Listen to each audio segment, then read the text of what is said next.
হয়তো 40,000 টাকার প্রয়োজন, তার হাতে আছে 20,000 টাকা, 20,000 টাকা হলে সে রিক্সাটা কিনতে পারবে। তখন আমরা করবো কি, এই ফান্ড থেকে আমরা 20,000 টাকা তাকে দিয়ে দিব। যখন 20,000 টাকা ফান্ড থেকে দিয়ে দিব, তখন কি হবে, তার একটা কর্মসংস্থানের ব্যবস্থা হয়ে গেল। তারপর সে রিক্সাওয়ালা করবে কি, মাসে মাসে 1,000 টাকা 1,000 টাকা করে সে কি করবে, শোধ করে দেবে।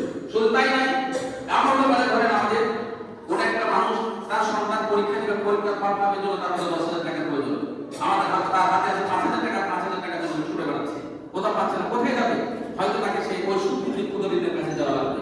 তখন তাকে কি করবো, আমরা এই ফান্ড থেকে কি করবো, আপনারা সেই 5,000 টাকা তাকে দিয়ে দিবেন, তার সন্তান ফল পাওয়ার ব্যবস্থা হয়ে গেল। একদম সে সন্তান মানুষের মতো মানুষ হচ্ছে, তার সংসারে আলো উজ্জ্বল করে উঠবে, উজ্জ্বলিত করবে, উজ্জ্বল করবে।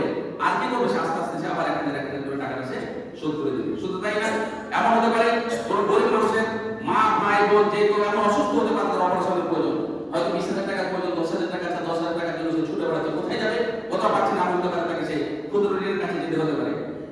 কি করবেন, আপনার ফান্ড থেকে তাকে 10,000 টাকা দিয়ে দিবেন, তার অপারেশনের ব্যবস্থা করে আসবে, আবার 1,000 টাকা 1,000 টাকা করে শোধ করবে। অর্থাৎ দিন শেষে ফান্ড কিন্তু কি হচ্ছে, ফান্ডের জায়গায় থেকে যাচ্ছে। আমরা এইভাবে যখন কাজ করব, আপনি দেখবেন 3 থেকে 5 বছরের মধ্যে এই ফান্ডটা এমন একটা স্ট্রং ফান্ডে পরিণত হয়ে গেছে, আপনাদের এলাকায় এমন কোনো মানুষ আর থাকবে না যে যে কোনো ধরনের সমস্যায় পড়ুক না কেন, আপনারা সেই সমস্যা থেকে তাকে সমস্যা সমাধানের জন্য কি করবেন, এই ফান্ড থেকে যখন টাকা দিবেন, বলেন তো আস্তে আস্তে এই সমাজ থেকে সুদ নামক অভিশপ্ত জিনিসটা চিরতরে এই বিনাশ করা সম্ভব না, সম্ভব না হয়।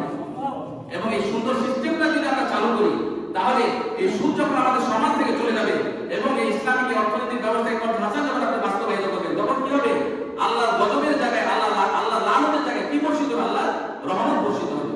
তখন আপনার ইনকামের ভিতরে আল্লাহ তাআলার রহমত বরকত থাকবে, আপনার পরিবারের উপর রহমত বরকত থাকবে, আপনার সন্তানের উপর রহমত বরকত থাকবে, আপনার রিজিকের উপর রহমত বরকত থাকবে, এই সমাজের উপর রহমত বরকত থাকবে। এইভাবে এই কর্মসংস্থান বাস্তবায়নের মাধ্যমে এই সমাজ থেকে একটা সুন্দর সমাজে পরিণত করা যাবে। আর এইভাবে সুন্দর সমাজ থেকে আমাদের এই বাংলাদেশকে সারা বাংলাদেশ সুন্দর বাংলাদেশ আমরা রূপান্তরিত করতে পারবো। সময় সংক্ষেপের কারণে আমার কথা এখানে শেষ করছি।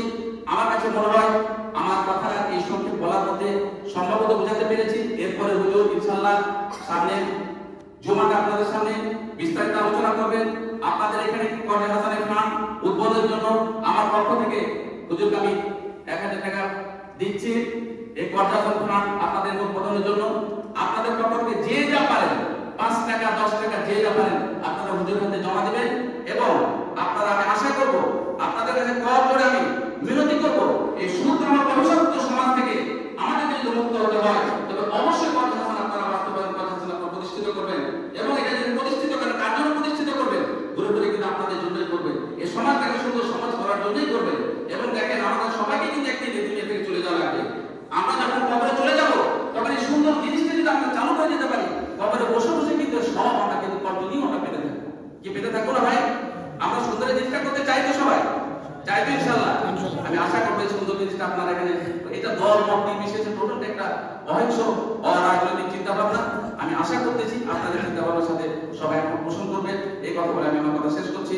আসসালামু আলাইকুম ওয়া রাহমাতুল্লাহি ওয়া বারাকাতুহু।